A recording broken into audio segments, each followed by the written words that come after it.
Tier 1 dogs are above the home protection, overweight German Shepherds and Rottweilers, etc. They cannot compete. They cannot do a Tier 1 dog's job, and you don't need a Tier 1 dog. You can't handle a Tier 1 dog. You don't know how to train a Tier 1 dog. One of the best analogies is using a car. Now, people say that they may want a sporty car. They want a car that looks like something. That's what they mean. They want a sporty looking car. They don't actually want a car that's high performance, because most people can't handle high performance. Let's take, even for high performance specialty sports cars, for example, there's a huge difference between a Ferrari 308 GTB, for example, and a Testarossa. Going up on the supercar level and on the ability that you need as a driver to get everything out of it. Yeah, you can park them both in the garage or in the street. They're going to look cool, but we're talking about the performance. Why are these cars designed like they are? Because they're for performance. Now the 308 is pretty good, but the Testarossa is far better. Now the 308 is better than 90-something% of the cars that are out there, but how good is the driver? So these are two things that are with cars that are very important. And now going above the Testarossa is an F1, the Formula One car. It takes an extremely good driver to race that. You could sit in it maybe, but the car takes a lot of skill, a lot of years of having operational experience with other cars like Formula 3, Formula 2, Formula Atlantic, driving cars below the power level and below the performance of an actual F1. Now, if you can drive Formula 1, you can definitely drive everything below it. It's the same thing now. I'm going to go to dogs. If you can handle a Tier 1 dog, you can do all the dogs below that pretty easily. So a lot of people talk about working lines, especially for German Shepherds, because they've been destroyed. Stefanitz never wanted people to talk about there's 5, 8 different types of German Shepherds. Now there's one type of German Shepherd, and that can be seen clearly back. Look at Strongheart or Rin Tin Tin. Look at those dogs. Different than what you see, especially with the American. A lot of people say, oh, these dogs German Shepherds are great. Patrol dogs, walking the perimeter, protecting borders. That is not the same as a Tier 1 dog, not at all. And so I'm going to get into that. So you're looking at my Tier 1 dog, which is a KMPV Dutch Shepherd Malinois cross, with a few other things in there, because that's what makes them incredible at performance. Now, my dog can do from no motion at all over a 7-foot vertical. There aren't modern German Shepherds who can do that, not whatsoever. Not from a standstill. They can't do it. He is faster than a German Shepherd, more agile than a German Shepherd, can move better than a German Shepherd. So when people are talking about, oh, I have a German Shepherd and these are great dogs, and even the Czech, I have a Czech Shepherd, yes, they're better than they're far better than the American German Shepherd, which is kind of a contradiction in terms. The American German Shepherd is bred for looks. When you start breeding for looks, like they did with Dobermans, they've ruined Dobermans. Dobermans are destroyed. You can't even talk about them anymore. They're not viable, really. They're not used as Tier 1 dogs. German Shepherds are not used as Tier 1 dogs. Oh, well, the Tier 1 dogs, what are they? Well, I'm getting to them. These are the dogs that complete missions for the military that are highly difficult. They're the ones who jump out of the plane, strapped to guys, their handlers, or also sometimes they go out on they're thrown out on their own with the chute, and they're met on the ground. They work in tandem. They have laser sights on their body armor. They carry body armor. So they carry advanced electronics. It's a lot of stuff to talk about, but I'm not getting into all the minute details here. But what I'm saying is, these dogs are the right weight to power ratio. Just like, okay, Brian Shaw is an incredibly strong guy. He's really good for that. Just like an American Bulldog is incredibly strong, stronger than a Tier 1 dog, but can't move as fast, can't jump, it's not as agile, can't go in as many different terrains. Just like Brian Shaw is not a rock climber. He can't be a rock climber no matter how strong he is. He's too heavy.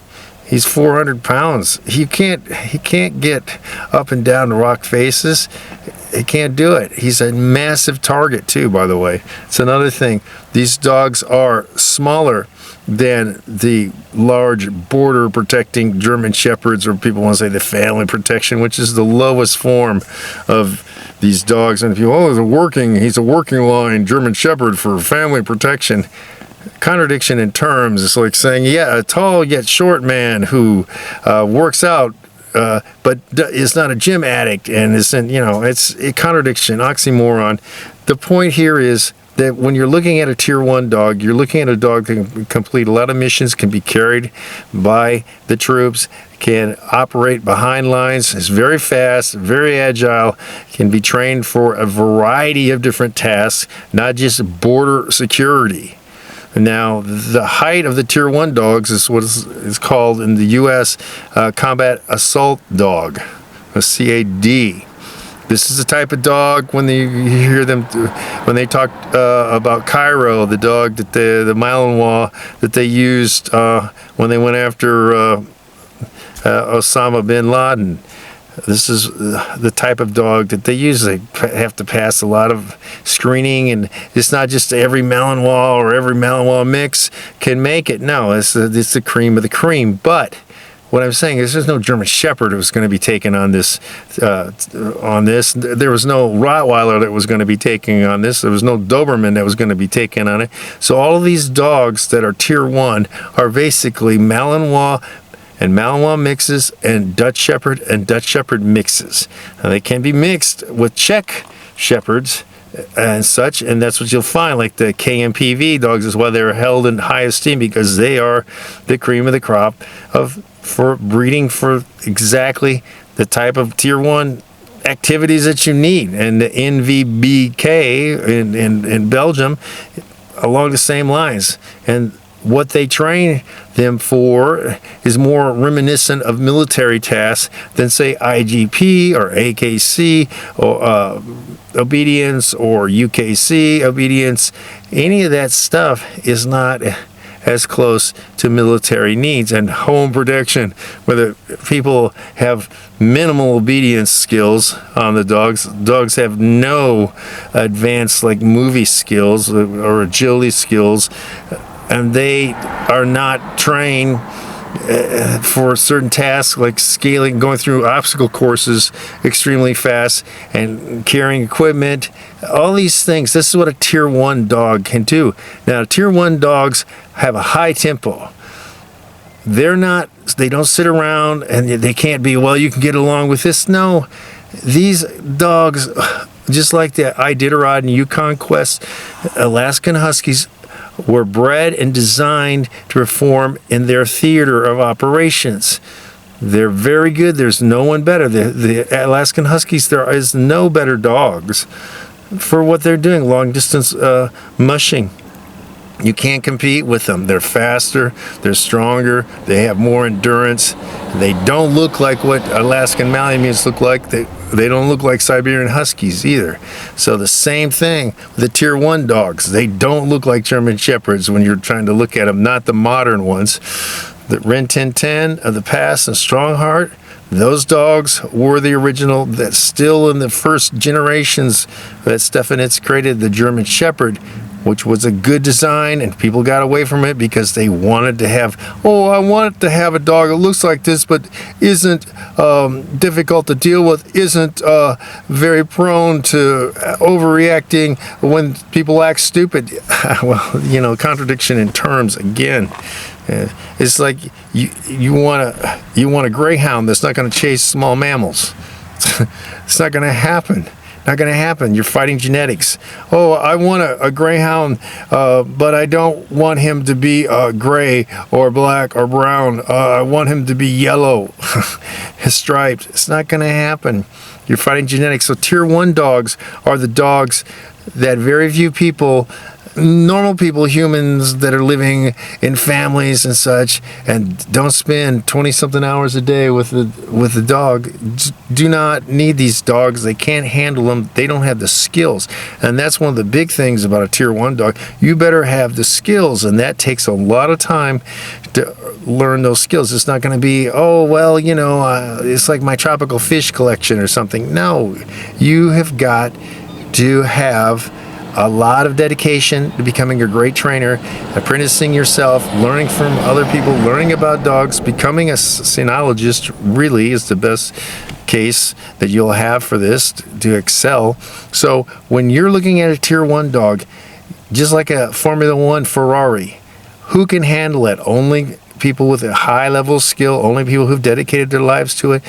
And this Formula 1 can be used on tracks around the world, but it's not going to cut it in the snow. It's not going to cut it. It's not going to cut it in the mud. It's not what it's designed for. Same thing with tier 1 dogs. They're not designed for pulling sledges. They're not designed to be the best tracking dogs. They're not designed to be bird hunting dogs. So many different, they're not herding dogs any longer really either. You won't see people using them like for border collies or Australian shepherds or kelpies. You won't see that anymore with these dogs. These dogs have been bred to be high performance, high reliance, strong-willed, incredibly fast at learning things. That's something else.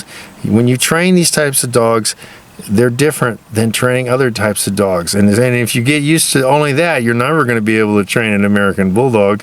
You're never going to be able to train a Basenji. Never. So you have to fit into the type of dog, but if you can drive the Formula 1 car, you can definitely drive the SUV. You can drive the Honda. You can drive the Toyota. All of these cars are much easier to drive than the Formula 1 car. You have to know what you're doing.